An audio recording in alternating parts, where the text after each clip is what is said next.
споменавте денешната жестока изјава практично преку Фејсбук на американската амбасадорка за тим од Вашингтон кој што ќе се бори за справување со корупцијата на сегашни и на поранешни актери. Вие,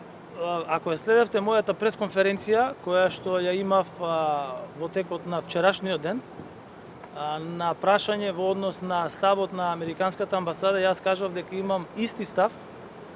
иста визија и иста цел каква што има и американската амбасадорка во Скопје, американската амбасада,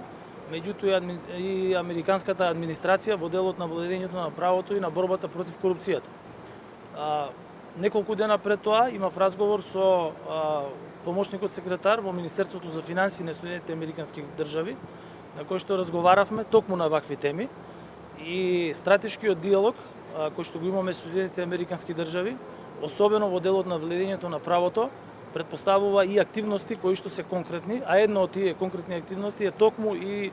оваа активност која што денеска ја најави американската амбасадорка, а тоа е присуството на тим на Соединетите американски држави кои што се занимаваат токму со овие прашања. Дополнително, ние веќе разговаравме со американската амбасада и јас ќе имам дополнителни разговори во текот на наредната недела, бидејќи и тогаш очекувам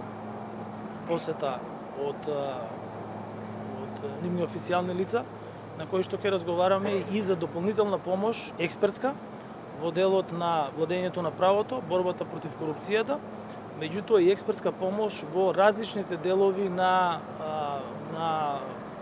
властите во државата, бидејќи јас сум дел од извршната власт, но имаме и судска власт, и обвинителска власт, и законодавна власт, така да сите треба да бидат поддржани на исти начин за да можат да го напредат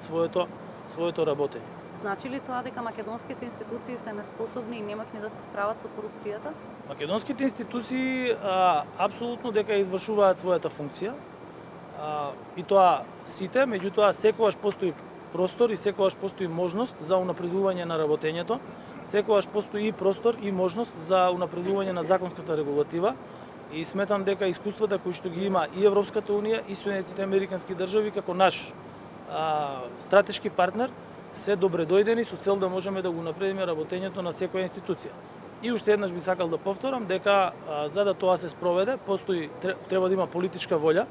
Кај мене лично постои политичка волја. Јас докажав во изминатите 10 месеци дека сум човек кој може да носи одлуки. Вие само, ако ги погледнете одлуките кои што ги донесовме во изминатите 10 месеци, имаме отпочнати преговори со Европската унија, преговарачка рамка,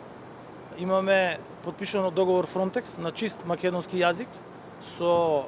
сите 27 земји членки на Европската унија, признаена Македонска православна црква Охридска архиепископија и примена во канонско единство со сите православни цркви, најголем пакет на антикризни мерки во регионот според податоците на Европската банка, и тоа само потврдува дека не само што нема недостижна цел, туку ако се има политичка волја може секогаш да се направат некои работи за пократок рок од тоа што некој мисли дека треба да се прават на подлог рок. И сметам дека после решавањето на најкрупните политички прашања кои што ги имавме со соседите и отварањето на преговорите со Европската унија, пред нас останува владењето на правото, значи напредување на владењето на правото и изголемување на борбата против корупцијата и секако разговаравме и за уставните измени кои што треба да се спроведат во државата,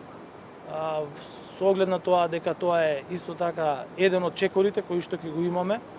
во рамки на многуте чекори кои што ќе треба да ги направиме на патот до полноправно членство во Европската унија. Поддршка за тоа постои од сите земји членки на Европската унија без исклучок и сметам дека во скоро време треба да се отвори таа дебата во која што сите политички актери ќе треба да ја искажат својата позиција во однос на што побрзо приклучување на Северна Македонија во Европската унија. Сметам дека ние имаме и капацитет, имаме и институции со доволно способни стручни кадри кои што можат да ги завршат преговорите и да станеме членка на Европската унија до 2030 година. Премиере, ќе сносили некоја одговорност за случајот Онишченко? Владата на денешната седница го одзема државјанството, меѓутоа одговорност не видовме. А вие зборувате за владење на правото, борба против корупција. Значи, Во однос на случајот Онишченко, јас вчера кажав дека владата ќе одржи седница, каде што согласно со нашите закони решението за државјанство на лицето Онишченко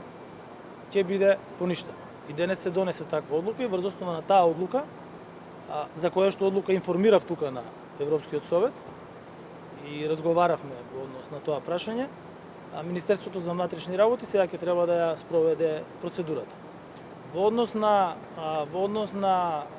одговорност, веќе Агенцијата за национална безбедност спроведува внатрешна истрага, за која што внатрешна истрага директорот на агенцијата ќе треба да реферира на затворена седница на владата, и тоа е во надлежностите на извршната власт.